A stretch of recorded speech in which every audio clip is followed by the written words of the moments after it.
Scheduled Reviews workshop. Before I kick off, I'd like to acknowledge the traditional owners of the land upon which we're meeting today and upon which you're tuning in.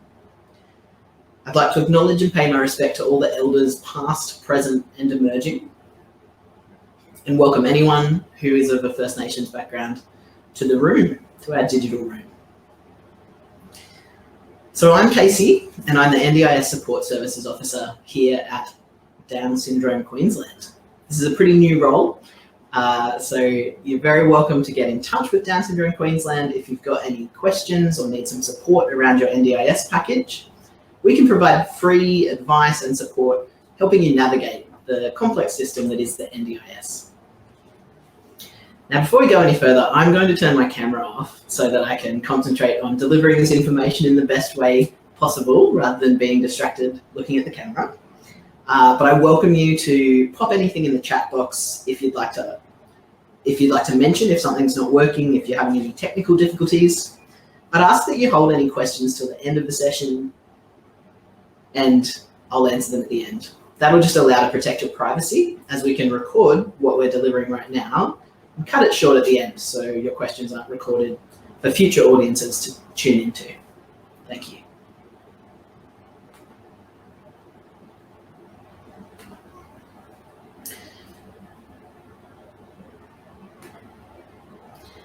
Okay, so what are we going to be covering today? A scheduled review is something anyone with an NDIS package will have. So what this webinar is going to cover is understanding what a scheduled review is and what the NDIS will fund and won't fund. So you can be better empowered to know what you can and can't get into your NDIS plan when you go in for your scheduled review. We're going to run through a process that you can go through to prepare yourself for your scheduled review. That process is going to look like 4 different steps. The first one is understanding the NDIS and what will and won't be in your package. The second is reflecting on how your plan's gone and looking ahead into the future to see what you'd like in your next plan. And then having a look at preparing, collating all the evidence you'll need to give your LAC or ECEI coordinator or NDIA planner and building your confidence to actually share that information in your review meeting. Then at the end, we'll pause for questions.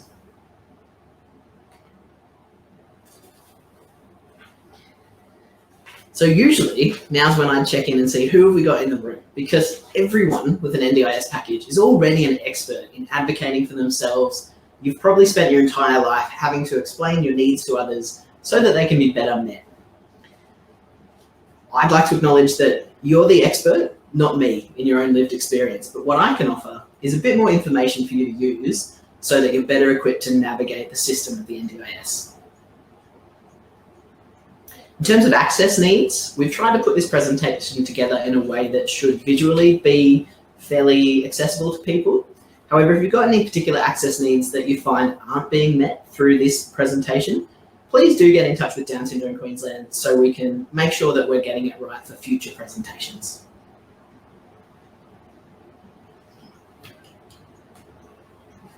So let's kick off. What's a scheduled review? Now, review is a word that gets thrown about a lot in the NDIS. There's scheduled reviews, unscheduled reviews, reviewable decisions, change of circumstance reviews. So the same word, review, gets used for a few different processes. We're talking about a scheduled review. Like I said before, that's something that every NDIS participant will have. It's a review that takes place ideally just before your current plan expires. When you get your NDIS plan, you'll be able to see its expiry date. It might be a 12-month plan, a 6-month plan, a 2-year plan even. If you have a look at this slide, see where the green star is. Say your new NDIS plan has started where that green star is. Time will pass and you'll move around as the arrows go, and then just before the expiry date, you'll have a scheduled review. Now, you do need to be aware that the NDIA is legislated to do your scheduled review before your current plan expires. However, sometimes they're under a fair bit of strain, that system, and they may get in touch with you to let you know that they're going to have to extend your current plan for up to 28 days. The flip side is perhaps they may get in touch with you up to 100 days before your plan ends to book your scheduled review a little earlier than planned. It sort of depends on their scheduling. So it doesn't hurt to start thinking about your next plan and your scheduled review ahead of time, a few months out from the expiry of your plan date. So, how do you do that? What's the best way to start preparing for it? Like I said, we're going to step you through a process, understanding it, reflecting on your plan, preparing for your review, and then sharing the information in your actual review meeting. So, first up, how to understand what you will and won't get in your NDIS package. Here, we asked, what do they fund? And the answer is what's in the legislation. What's reasonable and necessary. Two terms you may have heard before. I'll go into them in further detail in a second. The other thing we're going to look into is how do the NDIA make their decisions? How do they decide what's going into a plan? Once you understand this, you'll be better equipped to advocate for yourself, because it will provide you with the tools and knowledge to be able to tell a planner in terms that they then have to use to justify what gets put into your NDIS plan, what you need. So, reasonable and necessary. The key thing governing what gets into an NDIS plan is it must meet the criteria set out in the legislation. That legislation is the National Disability Insurance Scheme Act of 2013. I'll be providing links so that you can click on it and go through to that legislation if you're ever interested in having a closer look. But for now, let's zoom in on what is Section 34, reasonable and necessary. This slide we've got up now is an NDIA slide, which speaks to 6 criteria that determine if something is reasonable and necessary. So to get something into an NDIS plan, the support has to be reasonable and necessary. Now that doesn't mean reasonable as your everyday person would understand it, necessary as you would understand it. You can't just think about a support and go, yeah, I think it's reasonable and necessary. It should definitely be in. No. What it means is it has to meet 6 specific criteria that are set out in the legislation. These are value for money, assisting to pursue the participant's goals, facilitating social and economic participation, that it's effective and beneficial, most appropriately funded by the NDIS, and is of a reasonable expectation of informal networks. Breaking that down a little bit more, what they want to be making sure is that they're not paying for something that's the most expensive option out there. It has to be something that's value for money. Remember, the NDIS is a scheme that's funded by taxpayer dollars, and so to prove to the nation that we're creating a system that's sustainable, we have to be making sure that the supports are value for money. They also have to be evidence-based. So that's the one that says it has to be effective and beneficial. The NDIS won't fund anything that isn't proven to be best practice, evidence-based. In terms of reasonable expectations of informal networks, this means that it can't replace the contributions that family, friends, your support networks are already doing. Now, there are some situations where this will happen. Say it's your first plan and potentially maybe you're an older parent of an adult with Down syndrome who you've been doing maybe a lot of the care work for their whole life. If that's the case, you might get your new NDIS plan, and they may fund things that do replace a portion of what you've been doing. However, they don't want to replace a reasonable amount of what you've been doing. So the NDIA will be wanting to assist families to be able to have typical family relationships with the person who is the NDIS participant within the family, and be able to hire paid support workers to provide a reasonable amount of things. The other thing that the NDIA does fund that is really important is when the NDIA is the appropriate service system. So that's that little one down there that says most appropriately funded by the NDIS. Now what that means is it can't be duplicating or replacing services that are already provided by other government departments, etc. So that might be the education system, hospitals. All of those different government systems aren't excused of providing accessible services. The NDIA doesn't swoop in and pick up the slack. So every NDIA support has to be funded, has to meet the reasonable and necessary criteria.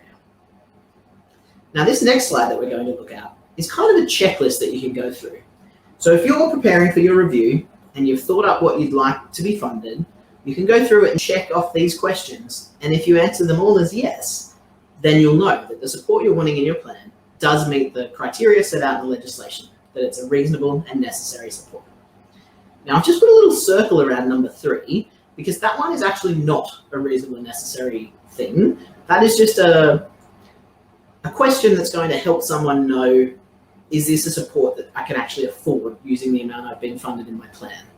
Now, that's because this list is actually taken from an NDIS document called Using Your Plan, Booklet 3. Now, you can download this booklet from the NDIA website, and it's a really good document to use as you're preparing for your review. And I'd recommend downloading it even if you just cut out this sheet, this particular little checklist, and you use it to help you figure out if what you're hoping to get into your plan does meet that reasonable and necessary criteria. So let's have a think about what would meet that criteria. I recently had a family call up and ask if they could use their funding to pay to go for a conference. I thought, okay, I know some people can use their NDIS funding to pay to go for a conference. However, let's go through the criteria and see if they actually can use their money, if it's a reasonable and necessary use of their funding. So the first question, will the support or service help the person achieve their goals in their NDIS plan? In this case, it was a child, and one of the goals was related to supporting them. What was the specific goal? I believe it was around supporting them to access community in a safer way. Now, the conference that the family were looking at attending was really focused on education and inclusive education. When we had a look at that, we realized, first of all, the key issue was, is this a support that should be funded through the NDIS? Is the NDIS the most appropriate service system?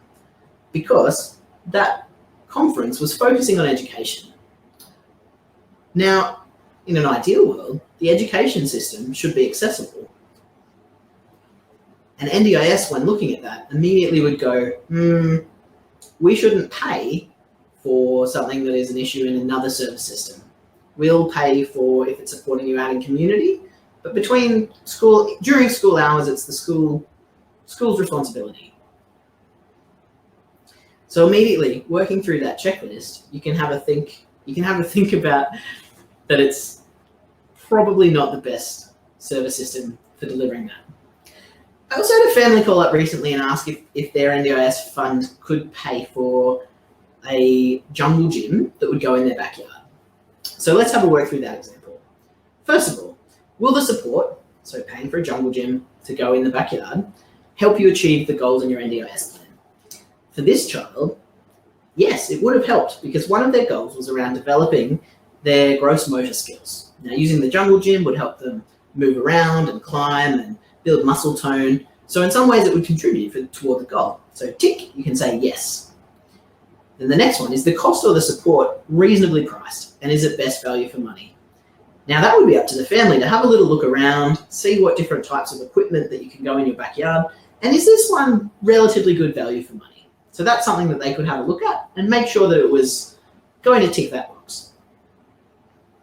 Now, jumping through to number 4 though, will the support or service help you to improve you to connect to your local community and build relationships you have with family and friends? Here's where I think the NDIA would have a bit of trouble with this one, because they would probably say, why aren't you going down to your local park and accessing the equipment there? Not only would you be working on your gross motor skills, you also would be out in community, interacting with other families. So this is the criteria where I think the NDIA would probably look at that example and go, not sure we should fund that actually. It's probably not reasonable and necessary. Which similarly, number 6, will the support or service help you to participate in activities with friends and other members of your community? Yes and no. You could argue that it would, in that it would strengthen muscle tone, which would allow you to do other activities with friends and community members, but actually just doing things in your backyard, probably not so much. So this is a way you can work through this checklist using examples of what you're hoping to get funded and figure out if it actually is an NDIS support, or if it's something that you probably should be buying out of your own pocket, or accessing through another service. So that's just a little overview of reasonable and necessary. As I said, I'll share the link to the legislation so you can click on it later. But it's really helpful to understand what the NDIS will and won't fund so that you can know what you will get into your plan. Right, the next step in that is understanding how's the plan made. Now you know what is an NDIS funded support. How do the LACs or ECEI coordinators or NDIA planners and delegates for that matter make their decisions? As we explained, it has to meet the criteria of the legislation, reasonable and necessary. Then they can only work with what's in front of them. So they need evidence to demonstrate that what you're asking for is going to be reasonable and necessary. So that includes the scheduled review meeting you have with them. This could be over the phone, but usually is in person in the office. Evidence can also include the reports and assessments that you give them. So this might be assessments from your allied health therapists. It might be reports from your support workers. All of that is good evidence that the planner can use to justify why something is reasonable and necessary. Particularly your allied health therapists, in that they can say that something is best practice. They can say that this is making a difference for your ability to access community or economic participation. So you can really use those reports and assessments to flesh out why you need the support you need.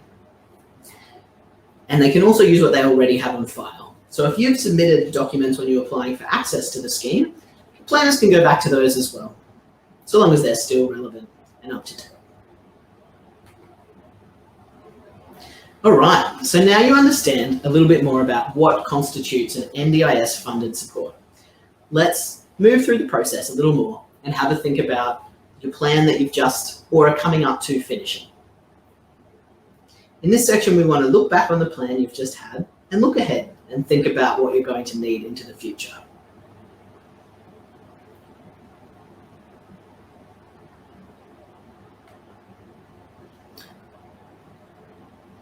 I've just had a question come through from one of our listeners with an example of when a phone meeting is requested. So currently we're in the situation of the COVID-19 spreading through the community. And so one of the local LACs has asked for a participant to do a phone meeting. So that's a really good example of where the NDIA will do a phone meeting rather than a face-to-face one. Thanks for that. Alrighty, so here's where we get into the nitty-gritty of preparing for your review. You want to look back on your last year and have a think about how did it all go. First things first, were there any major changes during your last plan? Is the primary disability still the one that's having the biggest impact? Sometimes people have multiple disabilities and things change over time.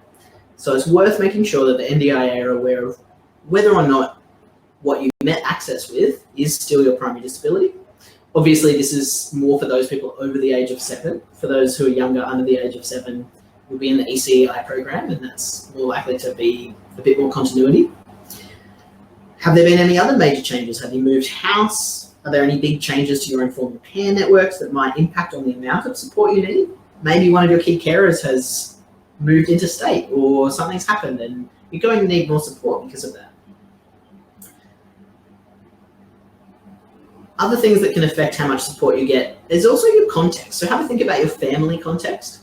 Maybe you now have a sibling who's been diagnosed with a disability or some sort of change in living arrangements. All of this context is important to share with your NDIA planner so they can make sure that the plan you're getting is most appropriate for you. The next thing you want to think about is what worked really well in your plan. So were you accessing supports or services that were really supporting you to achieve your goals or progress towards achieving your goals? Tell your planner all about it. If it's something you're going to keep needing, tell them that too. The flip side of that, what didn't work? Maybe you've got some funding left in your plan. If that's the case, it's really helpful to show why this occurred. There is a very common myth or rumor that if you don't use all your funding, it'll be gone. Zip, over, no more funding for you. Now, I'm happy to say that that's not the case. If you have a good reason for why you haven't used your funding, all you have to do is explain that, justify it to the planner, and it will not have an impact on your future funding. So, for example, if you had funds left over, is it because you didn't understand what your funds could be used for?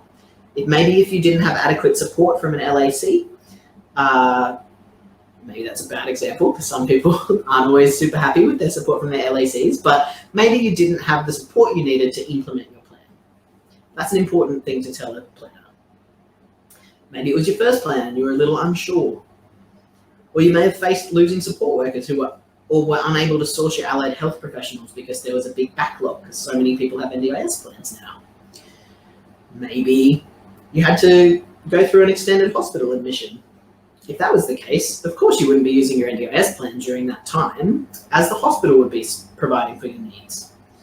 Who knows, maybe you encountered other barriers. Whatever the reason, have a think through these so you can share with your planner or your LAC or your ECEI coordinator why it is you've got some funding left. Righto, how did you go with your goals? How much progress did you make? Why? What supported this? It's really good to have a look at what your goals were and have you achieved them? Are you still working on them? Are there any barriers?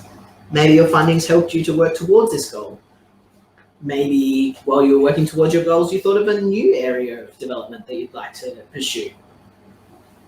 All of these questions are really important to ask yourself as you're thinking about coming up to your plan review. Now here at Down Syndrome Queensland, we've actually developed a little document that's a bit of a workbook for you to work through. It fleshes out all these questions and gives you space to jot down notes so you can take it into your review meeting and actually give it to the planner or the LAC or the ECEI coordinator. So I'll be sharing that link to you a little bit further on down through the presentation.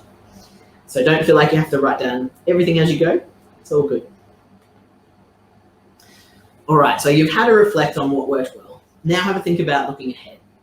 Similarly, like you thought about, were there any major changes over the last year? Have you got any coming up? Maybe there's some big transitions happening in your world. Is the NDIS participant about to begin primary school, for example, or secondary school?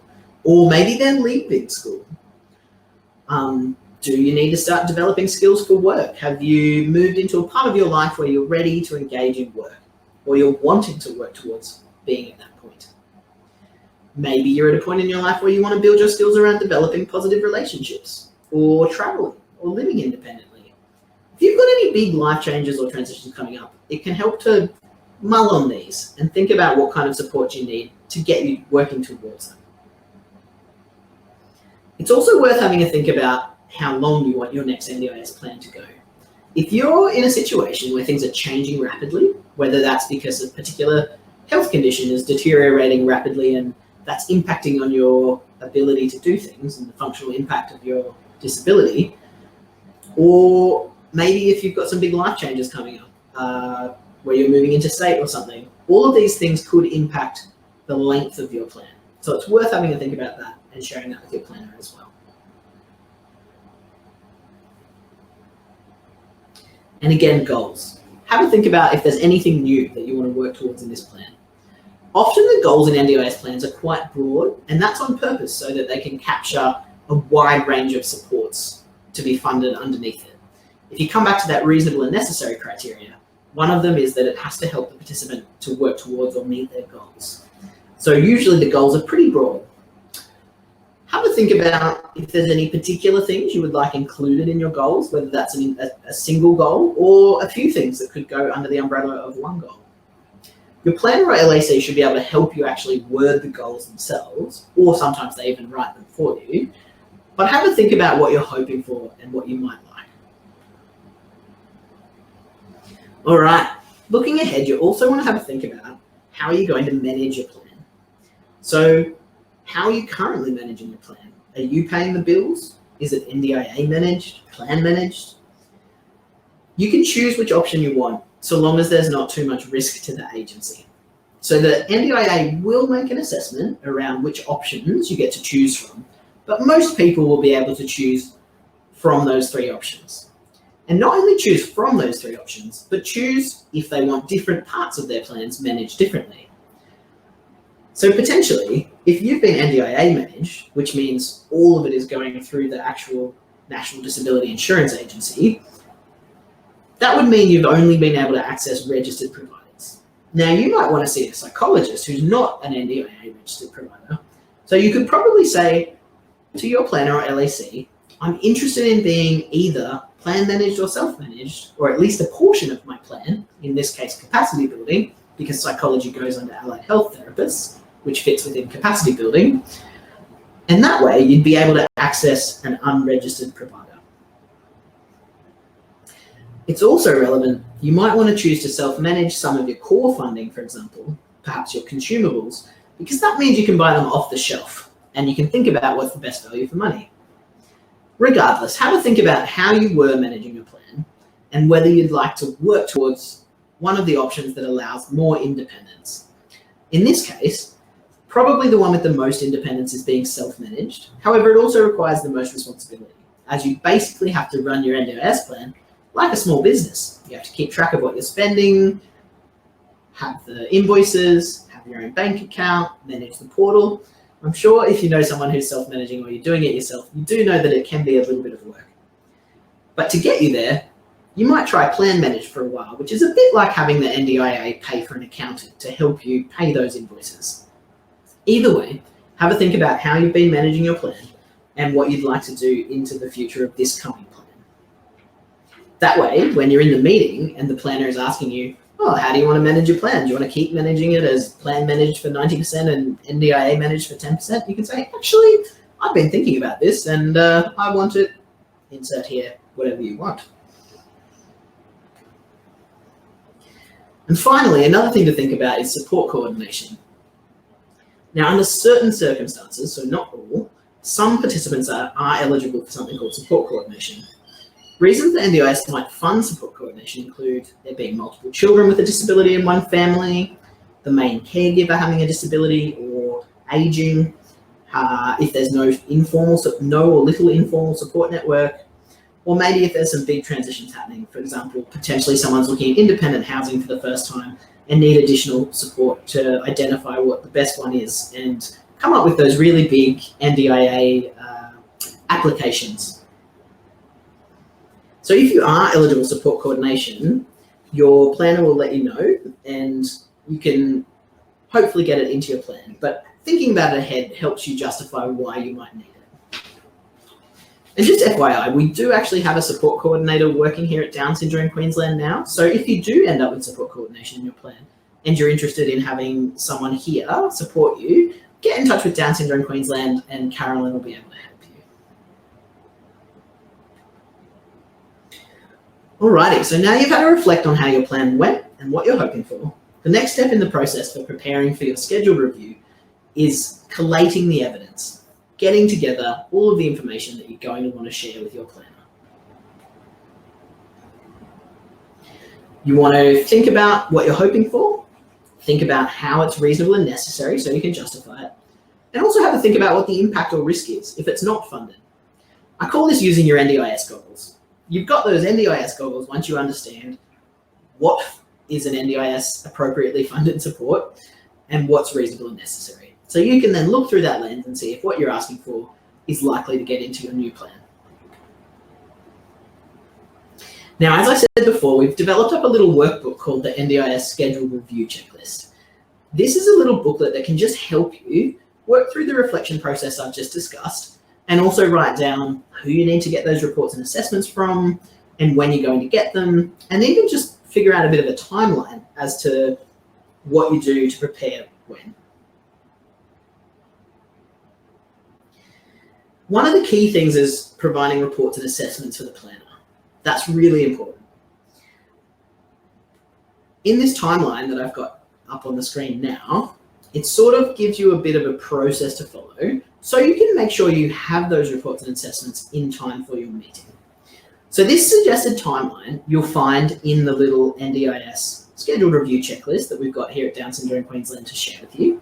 And what you can do is you can write in the current date that your plan expires, and you can start looking at what you need to do 3 months before it expires, 2 months before it expires, 1 month prior, and somewhere in there you'll have actually, or will hopefully your LAC or ECEI coordinator will have got in touch with you and confirm the date that your actual scheduled review meeting is going to be booked on. Now, if they haven't got in touch, as you'll see in the little box that says 1 month prior, you should probably be calling up and checking that they've booked it in. Worst case scenario, if they're really busy, sometimes these things can be a little rushed, and it's worth just making sure that they actually have you scheduled and booked in.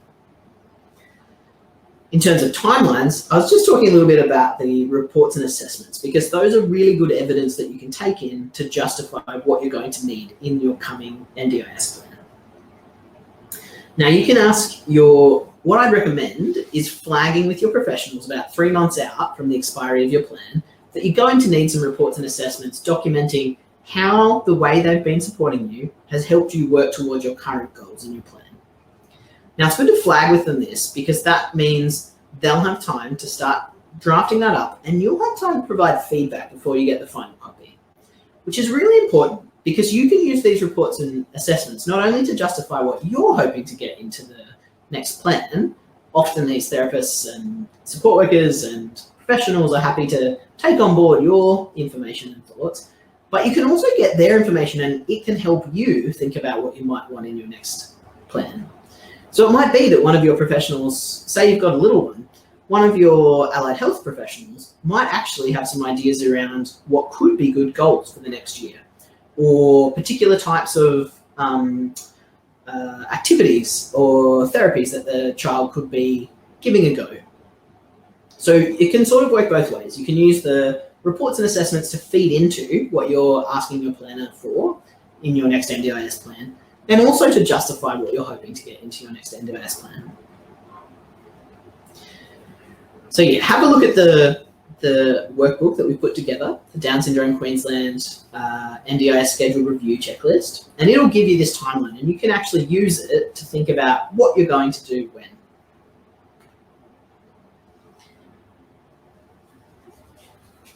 Okay, so once you've thought about all of that, you've created a timeline and you've started following, you've started gathering the evidence you need for your scheduled review meeting. The next step is sharing it with your actual LAC or ECEI coordinator or NDIA planner. That usually happens at your review meeting. Now, like we said before, those things can be over the phone, which is what we're seeing at the moment with the COVID-19 situation, or they can be in person. So you want to have collated your evidence, ideally printed it off ahead of time to take into the meeting, or even send them a soft copy via email if you have a specific LAC or ECEI coordinator who you have their contact details. And then through having worked through DSQ's scheduled review checklist workbook, hopefully you're feeling confident now and ready to share with your LAC or ECEI coordinator or planner exactly what you're hoping to get in that next plan and why it's justified based on the criteria they work off. So why the things you're needing are reasonable and necessary as per NDIS requirements. Okay, so some tools and resources we recommend using to get to that point of feeling confident, like I said, is our NDIS scheduled review checklist, which is a resource that we're going to have available. I'll send you through an emailed copy if you've signed up for this webinar. And if you're listening to a recorded version of this webinar, get in touch with Down Syndrome Queensland and we'll be able to share it with you. That includes the timeline, so you can think about what you need to do ahead of time. And I'd also recommend having a look at some other links. Now, I've popped on the screen here the checklist that we worked through before that can help you work out whether something you're hoping to get funded is reasonable and necessary. And also an NDIS document called the NDIS Guide to Self-Management. Now, if you're in a situation where you've been NDIA managed, or maybe you're plan managed, and you want to work towards self-managing your own plan, have a look at this document. It's a really helpful one.